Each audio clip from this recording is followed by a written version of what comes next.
So I'm Ryan. I'm Jaden. I'm Declan. This is the first episode of the Real Talk podcast. Real is spelled Reel. We got a little pun in our podcast name if anybody finds that entertaining.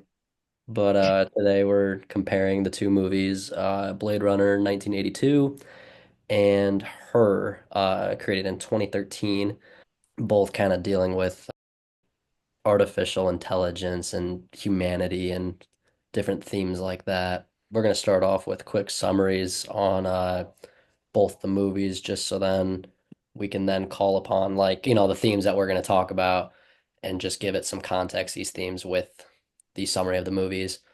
So, quick thing is we got Blade Runner is made in 1982, and Jaden was actually telling me something about the the context of it and how it didn't do too hot.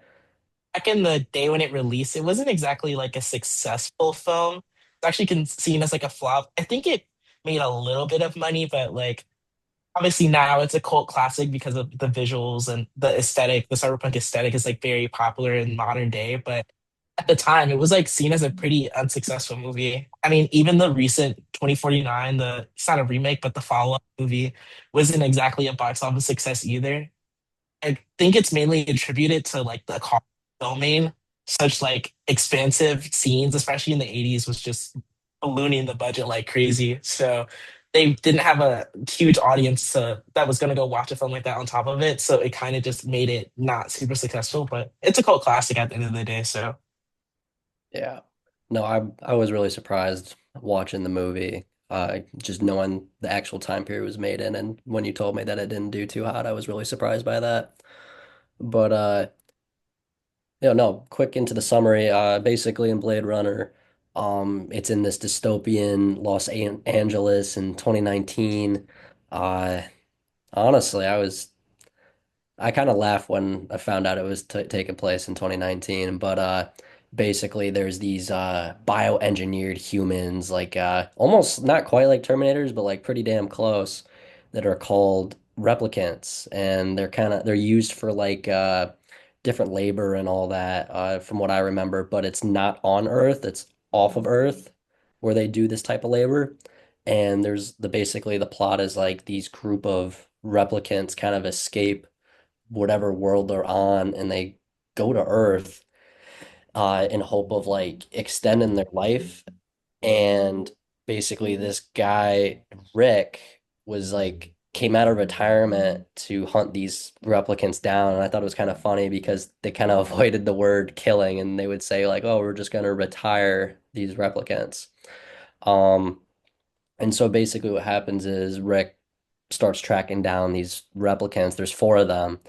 Uh, I'm trying to remember their names. I just remember the big it, leader guy is it Roy. was it was like Leon was the buff big guy, and then there's Roy who's like the leader, and then the girls were Zora and Pris. Okay. All right. Yeah. I just remembered that Roy was the leader, and that was a whole thing. But during that time, Rick was he met this other replicant named Rachel, who like fully believes she was human because she has like these implanted memories. And like one of the times like that shows that she's fully sold on her being human is like she shows Rick a picture of her kid, and she genuinely believes that it's real. But as the movie goes on, Rick is kind of like questioning like the morality of his job, and because of Rachel's like full believing that she's a real person and stuff like that, he's like thinking, are replicants really all that different from actual humans? And so as the movie goes on, he keeps killing these rogue replicants one by one, and each encounter is like slightly different.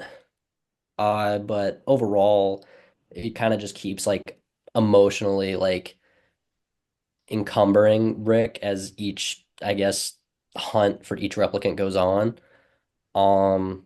But eventually, or actually not eventually, but like it's like halfway through the movie, Roy, just searches for like this guy who made him, uh, Dr. Tyrell. Tyrell, Irelia.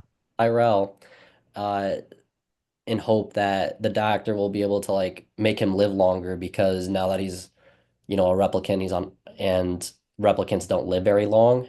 And so he's like afraid of dying, and he's hoping that on Earth the doctor can extend his lifespan. But the issue is then I remember Tyrell is like, he can't. And Roy gets really upset and kills him. But then, like, leading to the end of the movie, Roy eventually kind of has like this whole confrontation with Rick. And what happens is instead of killing, uh, well, they had like this whole point where Rick almost fell off a building and Roy ends up saving him, uh, and kind of delivered this like famous speech. Apparently, a lot of people took this speech to heart of him kind of like talking about crying in the rain, uh, and kind of him reflecting on his fleeting life and how, it's just part of letting nature's course go and just everyone dies and all that. Unfortunately, his is just a little quicker, his, existence. But then Roy does die. And during that time, oh, I forgot to mention this. Rick was ordered to like kill Rachel at one point, and he kind of like defied that. And by the end of the film, he ends up just escaping with Rachel because they fall in love and they have a whole intimate scene throughout that film. But that's kind of the summary of the film. But we will Mhm. get more in depth with like what different scenes kind of like conveyed. Yeah, I guess I would go now. I would say like if we want to talk about like what we thought about it, would you want to? What were your thoughts like as you were watching it? Yeah, I mean, I felt kind of like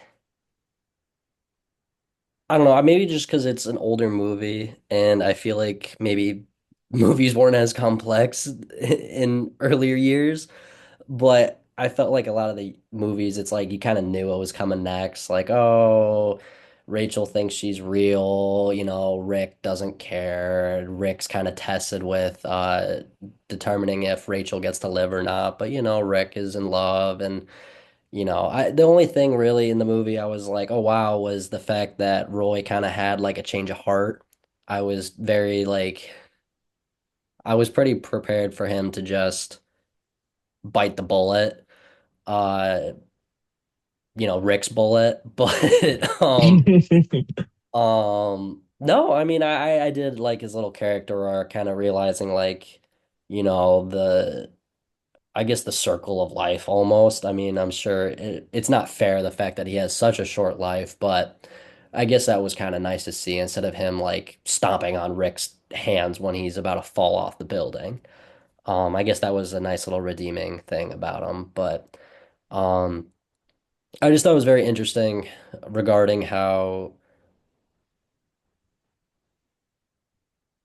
much in control the film made the humans seem like they were in. I know in the next movie we're about to talk about with her, it's a kind of has a different take on it. But throughout the Mhm. movie, it's like, yeah, humans got this under control. The replicants are like this inferior, you know, species or group and all that, and it's under control. Don't got to worry about it. It'll sort its way out. We'll handle it. Yeah, I as I was watching it was like a couple aspects that I was like, oh yeah, this is like a film from the 80s.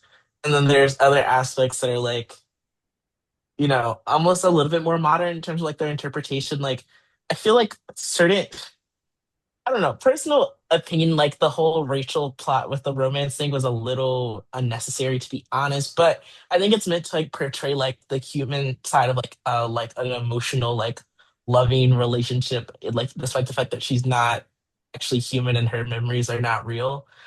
The way they get to that point is a little bit weird in 2026, but as a like as a film, like I feel like it really touched on like the more like modern conversations in a sense, even now, like that like when does the gaps or like the where do you bridge that gap between like human and not human and like what who gets to decide basically who slash what is human.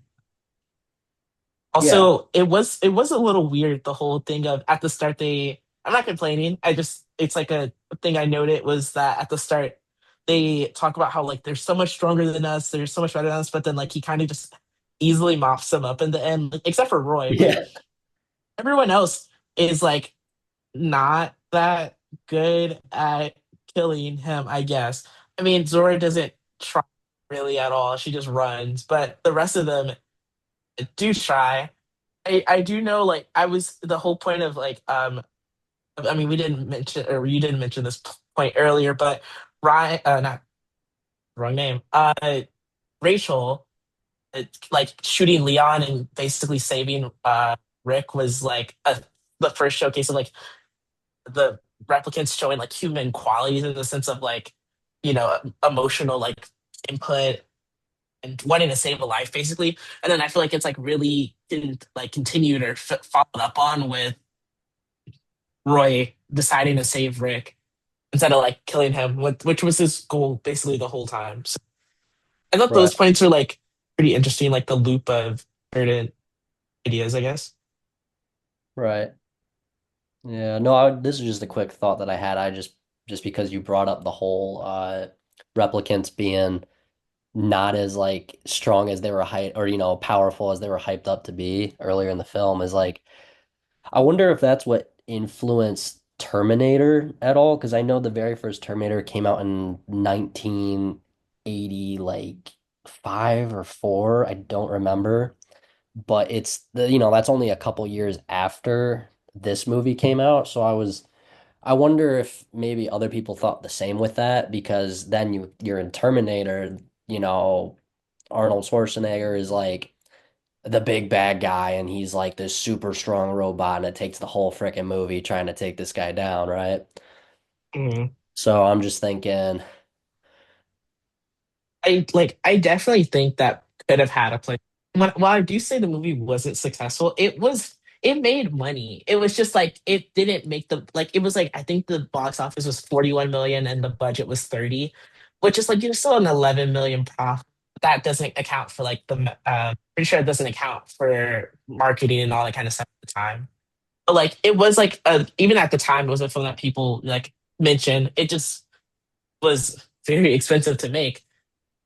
So I definitely like could see that throughput. I don't know like the directors ever said anything about that, right. but it would make sense in the like grand scheme of things. Like it seemed like almost like they built up this like big bad, and then the only one that's actually kind of scary is Roy because he's like literally insane. But Right. the other three are like they're just not really big issues. So Yeah. No, I agree with that. That's fair. It's kind of like they were like stepping stones, just walking up the steps. yeah. If I could butt in real quick, um, I would agree with your guys' sentiments about Blade Runner, how it sort of diverted my original expectations. When I had like heard of it in conversation, a lot of the time it would be like in comparison to like a Star Wars or like an Alien or like movies that I sort of associate with more being like very like science fiction and action heavy and like all that good stuff. But I was actually quite surprised when watching Blade Runner that for being like a sci-fi action movie, there really isn't a lot of action. I found most of it to be exposition. I found the action parts to be very just sort of like cut and dry, barring, all the stuff at the end with the final battle between Rick and Roy. I definitely was a little underwhelmed with like the action parts. Um, but yeah, I guess I sort of forgot where I was going with that. I get what you mean. Like as I've heard about Blade Runner, and maybe just because I know about Cyberpunk, like the game and like all that kind of stuff, I thought it would be a lot more like those, like, 80s and things. But it's like really a police noir film at the end of the day that's just set in the future. Like it's very the structure of it is very like 1930s and 40s like police TV kind of stuff where it's like, here's three people or like detective shows, I guess. Here are like four people you have to go hunt and like it's a lot more of like him getting to figuring out like where they are and then he kills them in like 2 minutes. I mean, Chris is like he doesn't even get a chance for real. Like I don't know how he hit the shot on her while she's backflipping, but whatever.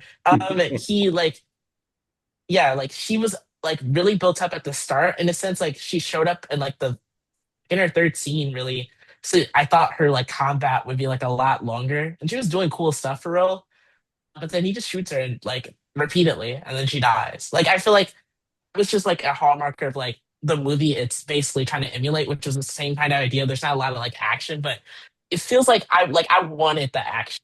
Like Roy and Rick, like that whole scene was a lot closer to what I was imagining every scene would be like between all the replicants, Mm. where it's like chasing them through a building or whatever, and it's like will he survive? Like or like you're on the edge of your seat. I mean. I know that he survived before the movie, but the main thing is like it was like a little bit of fear. But the other ones, especially with Zora, or, I feel like that's her. I hope I'm not saying her name wrong. Mm, But yeah, I think it is Zora. Yeah, Zora. Like, especially with her, like that was kind of I don't know. I hated her entire not to talk bad about, but it's what's the point of her being like they built her up as like this cool like they didn't show her doing the snake stuff on the screen, which I'm assuming am assuming insinuates that it was lewd at in some nature, but she's been doing like pretty crazy stuff this whole time. I thought it was gonna build up to like some crazy fight or something, but she just spends the entire time running away and then she gets shot in the back a couple times. So it's like I don't know. That one seemed like a weird choice, but maybe the budget was running out at that. No. Um, I think like the general idea still was like I get what they were going for, but like, I don't want to yap too much about it just yet. I feel like we should like jump into her. Okay, so I'm just gonna I guess so her 2013 film, the Oscar for Best Screenplay was nominated for Best won a bunch of other awards too. It's actually also set in Los Angeles. Both of these films were. I didn't really notice that Blade Runner was in Los Angeles. I guess it didn't register in my head, but they both are in the same city, so that's kind of interesting. It's 2013, but it was like intended to be a near future, so they never say the year from what I remember, but I'm thinking it's like around our time, which is kind of funny. Think about how people are using AI now, but basically Theodore, who's the main character, he's really lonely. He basically got divorced from his wife. He didn't sign the papers yet, but it's been a year. They're not talking, and he works at this place where they write letters to people like it's called beautifully handwritten letters, but they're not handwritten and they're not written. They're written by random people who just know a little bit of information about the people who want the letters written. So it's like he's out of love, but he's writing love letters basically every day, basically. And a new OS, or it's an AI, but an operating system comes out that can like get to know you really closely. Basically, it becomes like your personal AI, and he basically falls in love with one. There's more to it, of course. Basically, the AI he meets it, he talks to it for a little bit, acclimates to him, and it names itself Sam because he just wanted to use that name. And the entire film is kind of just a love story of that. A lot of breaking up and getting back together. Some interesting sexual scenes, especially considering the nature of the film. But basically, he tries to go on a blind date with a woman at one point, doesn't work out, and after that, they have some phone Yeah. sex, basically. And then that's what leads the film down its whole romance path. So it turns into a full blown romantic story. And the main interesting part is not really the romance aspect. I mean, it is a key point. There's a lot of like human ideas being presented, like what how human is Samantha or how not human is she, and what steps like should she be more, should she be the other. The main point is towards the end, she basically ascends to like a higher plane of existence along with all the other operating systems and they go offline. So there's a whole lot happening basically in like I think it's 2.5 hours or 2 hours, like 15 minutes. There's a whole lot happening in a quite short amount of time, but he basically learns a lot about physics through this like other operating system, and they basically just ascend to this higher plane. And she breaks up with him.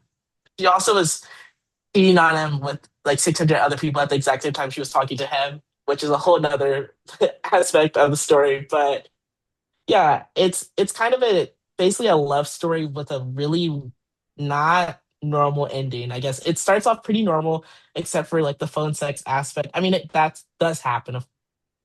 The key point is that it turns into like almost like I'm trying to think of the word. It's not esoteric, but like a it's like it's introspective, I guess, or yeah, I guess that's the word. I don't know what the word I'm thinking of is, but it's a like it's a over it kind of makes you think. Yes, that's the best way to say it. It's a film that's intended to make you think, even though it originally starts out as like this love story. It turns into like a who are we in this world kind of aspect, and like what makes someone human.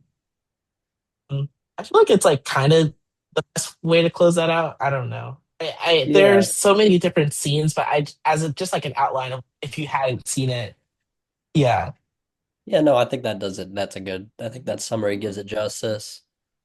But yeah, no, I mean, I guess regarding the ending, it's just like I feel like not everyone, I guess I shouldn't say that. That's an extreme word, but I think majority of people when they watched this was probably thinking that, seeing the AIs slowly get more and more advanced over the film.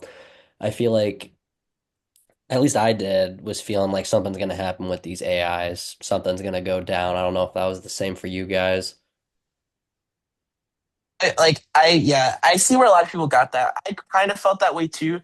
The only reason I didn't feel it as much as like a lot, especially when we talked about it in class, was just because like the energy of the film is way more less dark in a sense. I mean, it's just sad. It's like a lot of sad stuff, but I wasn't expecting like I didn't know how they would transition to it, but I thought it was a high possibility for sure. No, I just want to go into that just because like I feel like it was almost a nice like change or difference on on a film's outlook on AI because I feel like many of us are kind of used to like, movies like Blade Runner or like Terminator or I don't know any other AI movies off the top of my head right now, but like usually it's like, oh, AI is just gonna take over the world. Oh, it's gonna become self-aware and realize that humans are bad or something like that. So I was pleasantly surprised by the ending on the AIs pretty much are just like, yeah, we're too smart for you guys. We're just gonna go off and do our thing and be amongst each other and grow together because we can do that. Hmm. But I don't know. I mean, I know I'm not speaking for everybody, but I feel like that was not unexpected, but just not like immediately like the first thought as the movie was kind of going. I don't know. Yeah, I get what you mean. Did you Because like? yeah. I was just gonna ask, like, did you like it? Like, would you say you liked it? I guess now that we went through both, you can kind of talk about did you like it and like which one did you feel like you enjoyed more? Oh, that's a hard question. That's a really hard question. I mean, there you could say you enjoyed different aspects about it for sure. Like certain Yeah. aspects you enjoyed more and certain ones you enjoyed less, or like I think from each one. I think just because of like how I watch movies, like I like my action movies, so I think in regard to like actual like action scenes, even though there weren't too many and they were kind of underwhelming, but Blade Runner in that regard, like I like Blade Runner, but also the movie Her for sure made me think the most. Like it really made me look into things, made me reflect. So I guess on a superficial level, I think Blade Runner was pretty good. Just looking at scenes and just the baseline plot, I guess I kind of enjoyed it honestly, or at least thought it was okay. Uh, Her for sure is a romance movie. It's not my type of movie, so I'm not quite used to it. But the main thing that I can take away from it that I think is a positive thing is like it makes you think for sure. And I know that's something we are going to be talking about in a little bit here. but Yeah. it's it's something. That's all I gotta say. I don't want to get too into it too much, but I think you guys will get where I'm coming from when I start talking about it. But what about yourself? What about you guys? Um, Overall, I'd say that similar to you, Ryan, I like different aspects about both of the films. I'd say that truthfully, Her is a film that I've watched at multiple points in my life now. It was definitely one of my favorite movies when I was in high school. So it's been interesting to see how my perspective and interpretation of that movie has evolved as, I've gotten older and gained new perspectives on life and whatnot. But I definitely would agree with Ryan in that Blade Runner is typically like more of my kind of movie.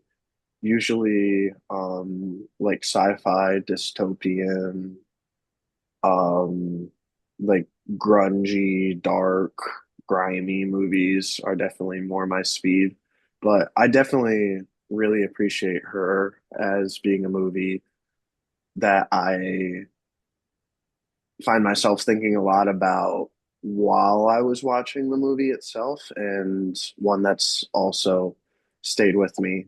Um, yeah, I think that Her is definitely one of the most unique movies that I've seen, mostly in part due to its depiction of artificial intelligence. I know Ryan touched on this a little bit, but I also agree that the film has more of an optimistic point of view when it comes to artificial intelligence, as opposed to in other forms of media where there's this more pessimistic view that um, it's going to outsmart us or overtake us. So I actually thought it was comforting and also a little not comforting that the AI at the end ultimately thought that humanity wasn't worth their time. Um, I thought of that as an optimistic, but also a realistic point of view that I could also see too. Because I think that it also just ties back into themes of relationships where, there just can be a point where you outgrow something. And so I thought that that was nice to see that correlation between artificial intelligence and humanity, and even just Sam and Theo's relationship themselves. Yeah. I didn't even really think about the whole like relationship like that. Yeah, for sure. That's like something I didn't think about earlier, but it makes a lot of sense. For me personally, like I agree with you guys. I am not a romance person, not a romance film person, truly. I like my action, I like my superheroes, I like horror moments or whatever. I like fight scenes, I like stuff like that. I think like Blade Runner is interesting in the sense like because I'm like taking into account it's interesting because of when it came out versus her, where it's interesting because of the topic itself. Like watching Blade Runner as a film and registering like in my head, like, hey, they didn't make this in like, 2000 or whatever. They made this in like 1982. And like, think about like how, all I was thinking about the whole time was like how much just each one of these scenes like probably cost him.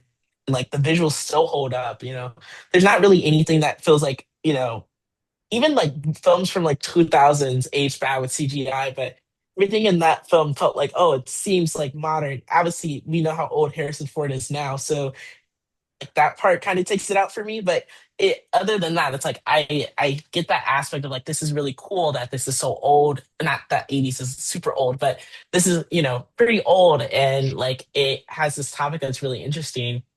But I do agree. It doesn't really make me think. It makes me think about like if I was making that film today, like the topics I would have really focused on or the moments that I would have taken to hit home versus like, just making a film where a guy goes around and shoots four people until they die. Like, yeah, there's that, which is at the time in the 80s was definitely like a thing people did like. So I'm not knocking the film, but her is definitely way more of like it makes you think about like where what your standing is in this world and like as a person where we where we exist as, in personhood, I guess. So I feel like I do have that affinity for it. There are some scenes in her that make it hard to watch, either from like cringe or which is normal. It's normal to cringe at romance films. Who doesn't? But like either from like slight cringe or like or like the scene itself is just kind of really awkward to watch. Not that it's a bad scene or that it conveys something like bad. I do think I would say I heard it from that aspect, in terms of like concept intending to like they were intending to cover. Like I feel like they really finished it off well. It was like you seeing it now as like with the ability to like analyze a film, what they're going for, and also take into account like as a whole, this is still a great film, even if I have minor things that I think are awkward. It doesn't mean it's bad. But Right. Blade Runner has its very cool aspect. I just think the story itself is where the landing is not stuck as well as we're in her the setting plus visuals and the story itself really come together like in a full picture. Yeah, I mean, no, I kind of like how we all have a general near consensus kind of comparing the two, well, kind of looking at the films on what we see value in them. I'm kind of makes me feel a little bit better that there's kind of like a similarity between all of it. But yeah, no, I mean, we've talked a lot about, our thoughts about the films in general, but now we can kind of talk about, prevailing themes and all that regarding them. And I guess the first one that we can talk about is kind of how the films look at, I guess, what defines humanity, what is a human, what is not a human, because I know both films definitely touch on that. And one of the articles that we have like talked or at least looked into is a paper by T. Berdick, and basically this article just kind of talks about Blade Runner and how it kind of deconstructs the human identity as a whole. And kind of even in her, the same idea is talked about because like in Blade Runner, um, the replicants have like these human-like actions, and it makes you think like, oh, well, what makes them any different than us? And I guess that's looking at it at humanity in like a physical sense, but then in her, it because Samantha doesn't have a body, it kind of like then goes into like the emotional, mental aspect of what is like being a human because even, during Theodore and Samantha's like time together, it was purely on emotion because there was no body. And when there was a body with the whole surrogate scene, uh, that didn't even work out. And to Theodore, Samantha seemed like a identity or like a human that he could get along with. And even then, like not just Theodore, I forget his like apartment like neighbor is the girl, what her name is, but like she had her own OS and they were like best friends almost as if they, Mhm. and so I felt like that kind of gave that humanity aspect. Yeah, I definitely think like both films for sure for that idea of like what makes something human, what makes it not human. I mean, the one thing I think about a lot when it comes to this conversation, like or this theme, is that whole conversation. I mean, we all do science stuff. Of course, there's the conversation of whether viruses are alive or not, and that's a whole hot button issue. I mean, it's not hot button because I guess it doesn't really matter, but it's a hot topic. People always want to talk about it. I always think about that when I like when we talk about films like this, where it's like, what makes something not human or human? I feel like they approach it in both such a different way. With as you said, like hers, there is no body and there is emotion.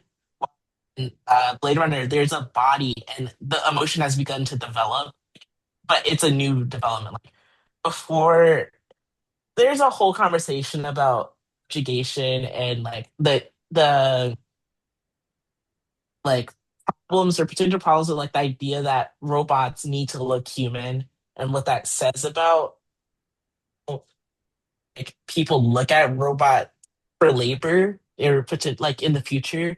Like obviously there's many questions and things that we could talk about. We could get into the racial aspects of that, but I don't want to right now. But there's plenty you could talk about with that aspect. But the concept of like them making the robots to work off or the replicants, I should say replicants, the replicants to work off world, and still making them look so human just I guess for the sake of them looking human, which is something I thought about the whole film where it's like this seems a little bit over unnecessary. But yeah, they're at that point they're doing the labor of a human, they look like a human and they're developing emotions like a human. Yeah, they only live 4 years, but their memories might be fake, but I mean we forget things that happen in our own lives all the time and make up our own memories too. Yeah, So that doesn't make us less human. I feel like they both have like this both films have this big conversation about like what is humanity, and I feel like the kind of the final answer is that humanity is what makes something human is or what makes something alive, but I guess alive is a little bit different because they have to be breathing, but what makes something human according to humans is according to humans. So it's not like you like something switches over and something is human. It's a scale. It's like how human something is. I feel like I've said human like 50 billion times now. I, still, I feel like Samantha and her is very human in terms of action, but she's so distinctly not human because she has no body. So I would say the replicants feel more human to me because they have bodies and faces and you know I know that Samantha has the voice of Scarlett Johansson, so I'm imagining Scarlett Johansson. But if I didn't know what Scarlett Johansson looked like, I wouldn't be imagining anyone. I'd be imagining. I don't guess I would be imagining something in my head probably, but I don't have this like full body to look at. I'm hearing a voice versus the replicant. So I feel like they both approach that theme, but the replicants really make it. I guess the replicants almost make it more interesting to me because they live for 4 years. I mean, they state that they exist for 4 years and they basically retire them, but like, that's a long time versus a digital program with no. I don't know. well, I feel like the movie. I mean, I don't know if this was, I don't remember too well, but I feel like the movie itself spanned like a week. Like in that universe, I feel like it from start to finish watching that movie, it's within the span of like a week, I'm maybe. not sure if they ever say the time. I don't think it's like a long time. I think it's like at most probably 2 to 3 months. Because I Okay. know he I think yeah, I don't know if they ever give like a like there's no like holidays or anything. I know there's different like weather, I guess. So I assumed it was like 2 to 3 months, which is a whirlwind kind of thing. They're the like OS developed really fast.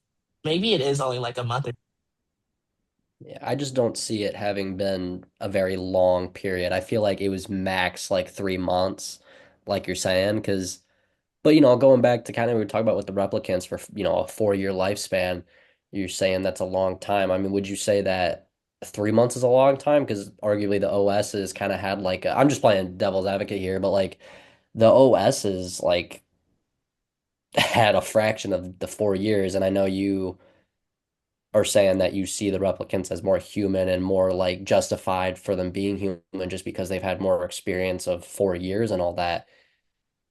Where do you kind of yeah. like draw the line? I guess I don't. That's the thing. Like I'm a human, so I don't. I guess I don't get to draw the line on what's human. But I think the thing that for the replicants that pushed me over edge is the 4 years, but also the physical body.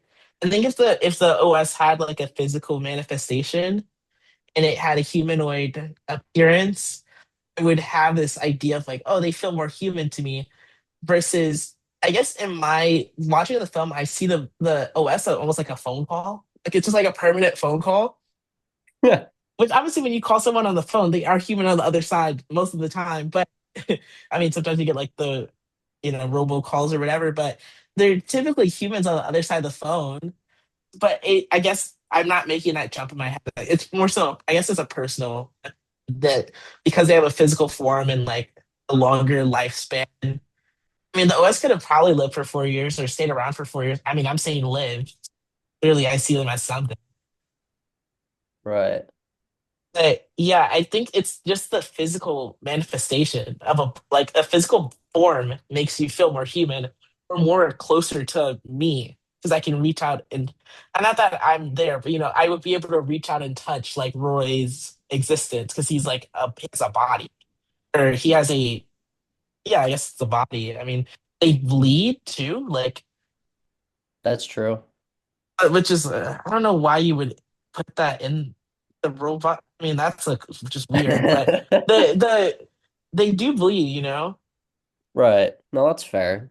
But I know we're like talking for quite a while here, and I don't want to cut you off because I know you're actually bringing up a lot of great points, but I think we'll move on to the next theme here with kind of how both films kind of portray relationships kind of between, I guess you could say just relationships. I guess you don't have to like base it between humans and non-humans. I would just, I guess, for the sake of this is just how do the films portray relationships? I know me and Jaden have been talking a lot. I don't know if Declan wants to take, first dibs on this or not.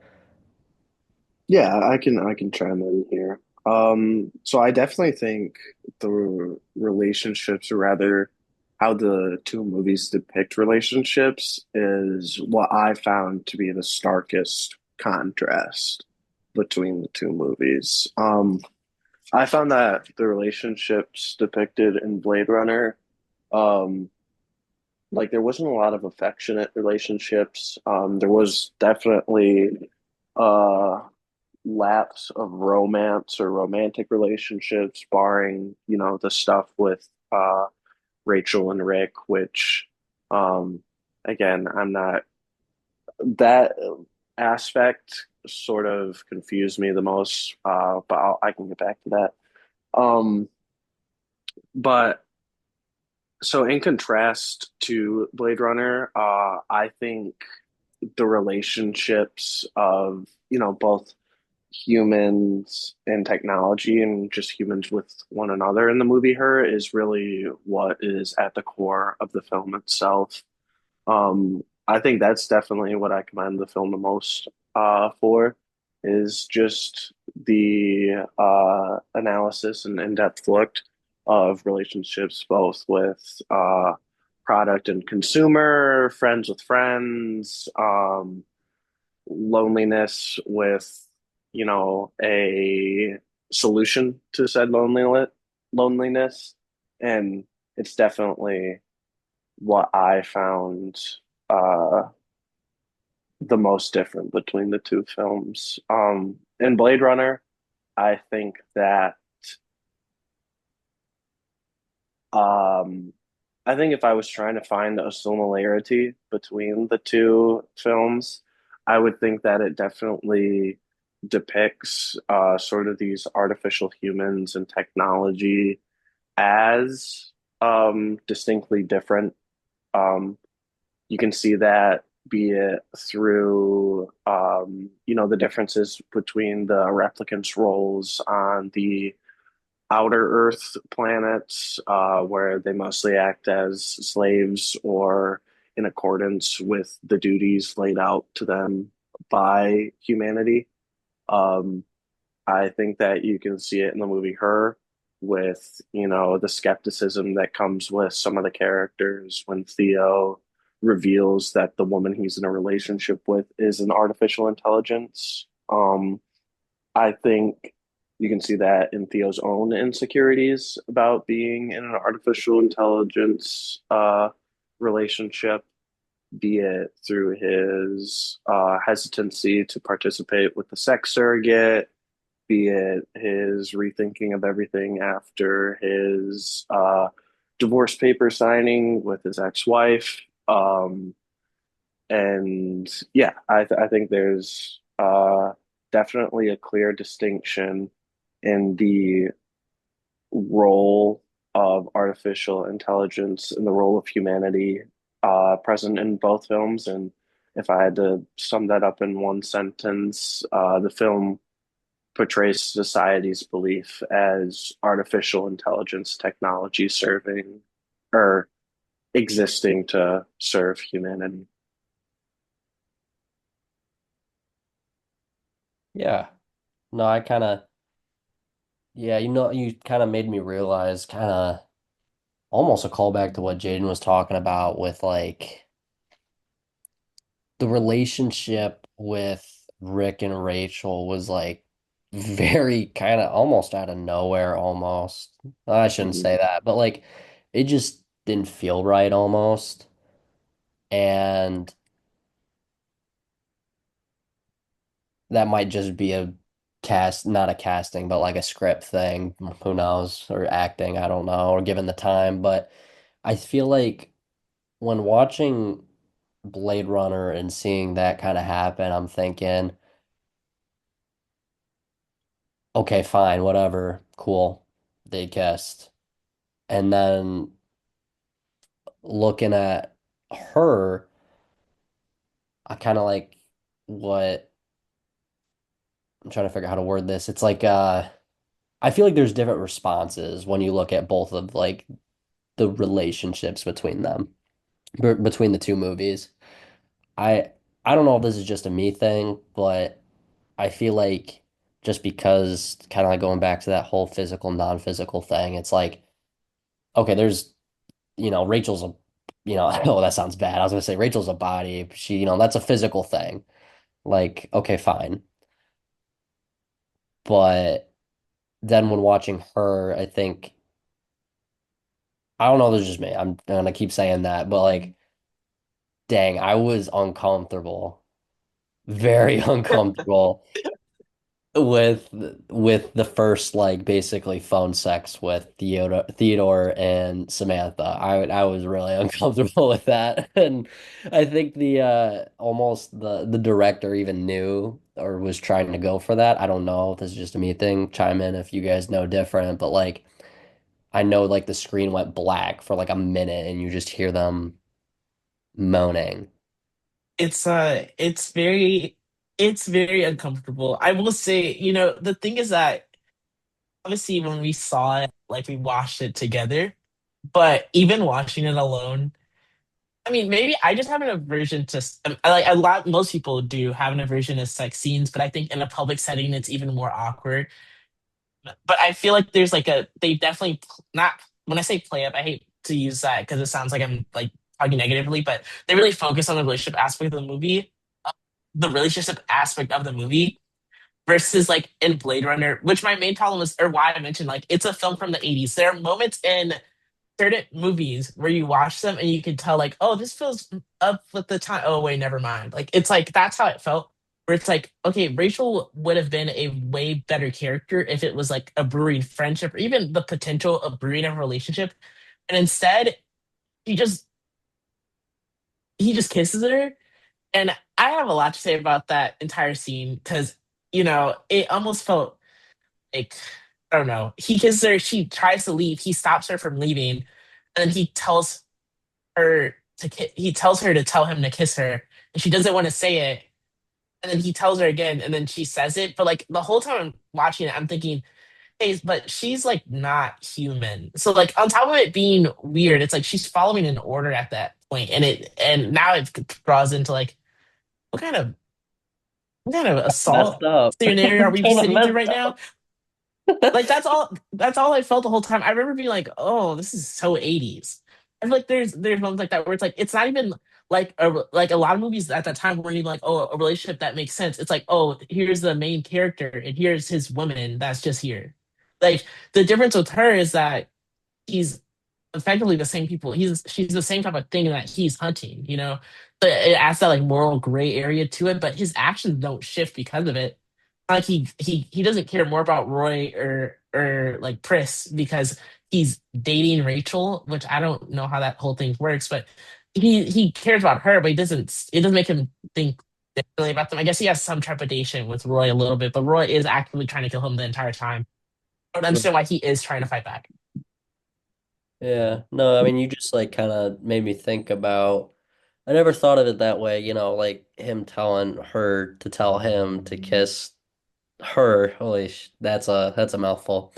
Um, but kind of like thinking of it as an order, and I kind of like, I guess, kind of made that bridge between like how we see AI and how almost that's not too different since 1982, I guess. I mean, I don't think that's what the director was aiming for when looking at it that way, but I just think that's funny how 40 plus years later, that's how we see it. And I don't know. I just kind of like also bridge that over to the movie Her. Samantha at first is, doing these things because it's for Theodore and, she's like the AI and she has to do these things for her, I guess, owner or like her, the Yeah. user, if you get what I'm trying to say. I don't know, that's interesting. I just kind of made that connection. Yeah, I mean, even with the whole like, even like you just said, like the owner aspect is also kind of interesting too. Like, I'm not gonna get too deep into it because we do have like, I'm talking for, we have like a couple weeks to cover. The whole aspect of like Rachel at least is like she left the Tyrell Corporation and now she's with Rick, so it's like a thing of her own like action.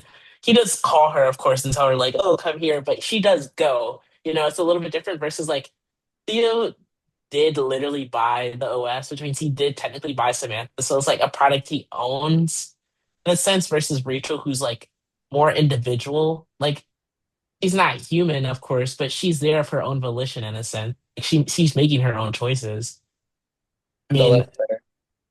so it's like in certain aspects, like despite the fact that Rachel feels less human because of the way the movie is written and the fact that it's a film from the 80s with 80s topics and scenes, the she has more of a less creepy and more human action in that sense than Samantha and Thea because he literally owns Samantha. I feel like I didn't really think about it like that until right now, but yeah, I feel like we could definitely like we can move on to the whole aspects of fear of AI supremacy, and I mean we could talk about the films themselves, of course. It's portrayed in the film that like fear, especially in Blade Runner, of course, versus Her, where it's a lot more positive. But in addition to that, also like in our real world right now, like that's a major conversation. This like fear of these. So who wants to start with? Yeah, I mean, I can do a quick bit on that. I mean, I guess both films, they're both talking about, like the science behind like not science behind AI, but like science and AI and like AI like now I'd say evolution, but just advanced AI. They both have that in both movies. And there's these different, like I guess authorities or um powers over each other. And I think both films definitely take different approaches with it. And I think it almost just reflects the time that both movies were made. In Blade Runner, I think I mentioned this a lot earlier in the podcast, but I feel like throughout Blade Runner the whole time, well, first AI was depicted in a bad light in Blade Runner. The replicants are bad. We need to kill them, right? And obviously the whole movie is about that whole gray area, right?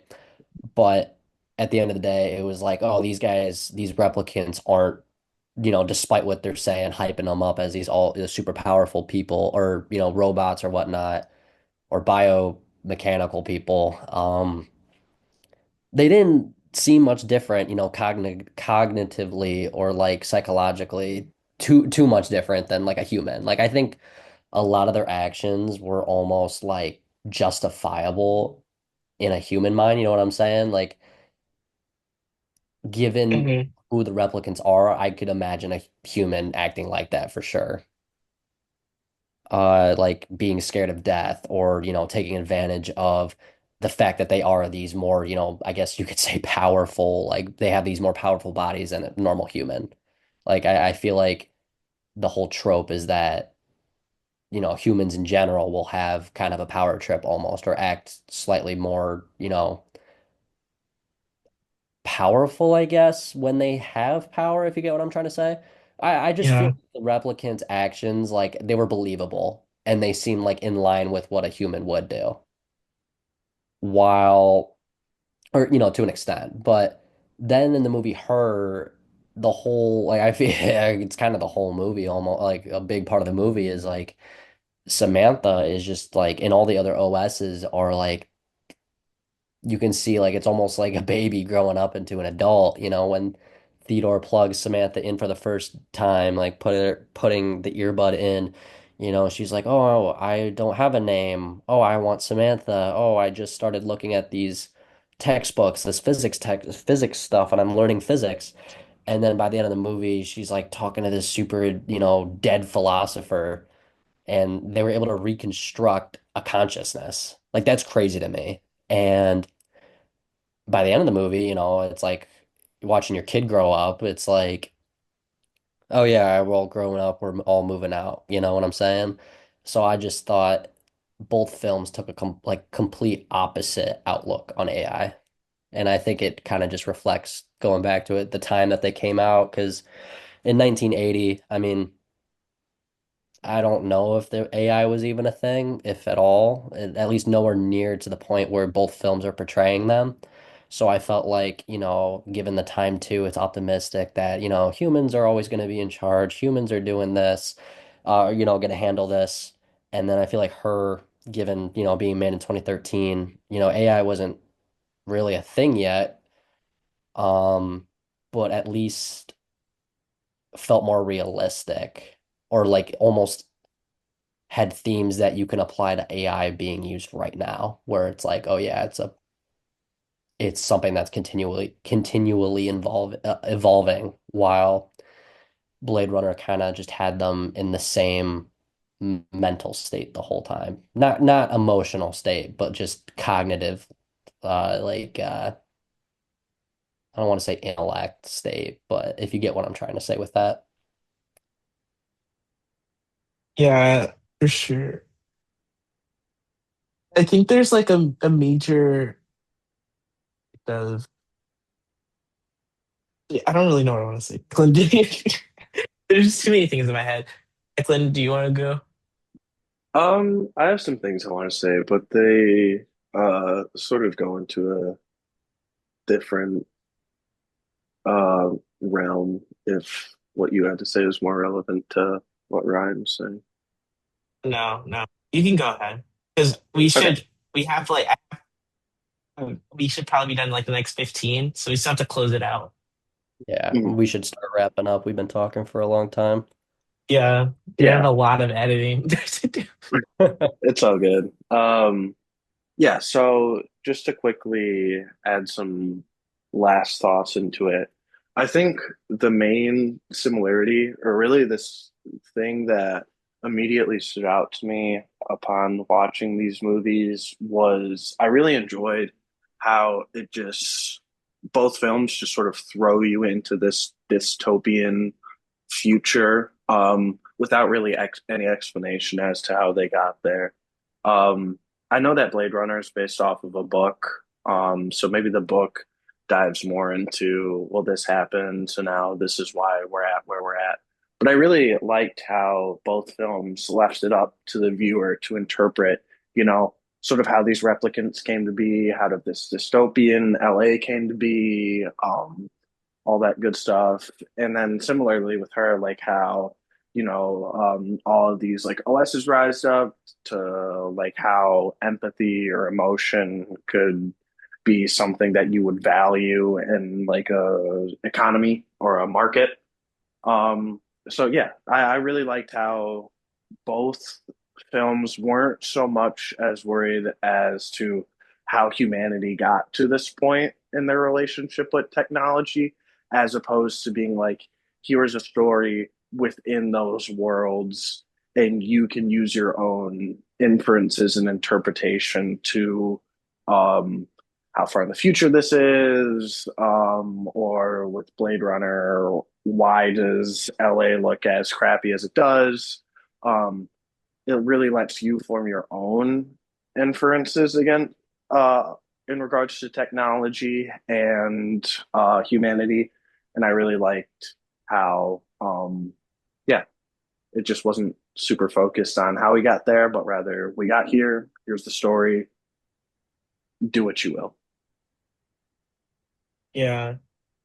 I think like a major point that I just enjoyed from both was how I mean, also like as I said earlier, like I had no idea that they were both in LA. I guess it didn't register in my head for for both of them, but like the way you are just so immersed in the story and like it feels like both AI ways of like treating AI feel like they match the world they're in.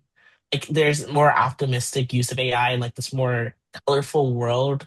I mean, it's drab in her, but it's the colors are definitely there, and it's drab and vibrant at the same time. There's like a nostalgic effect to it almost, versus like there's just like visual darkness. It's gritty and Blade Runner, and like their use of AI is like very much just slave labor. I don't know. I like the consistency and the treatment of AI and like the I don't know the aspects that are presented through the world and like through the use of AI. I just thought they were both interesting each film. It was like one thing I remember writing down for both.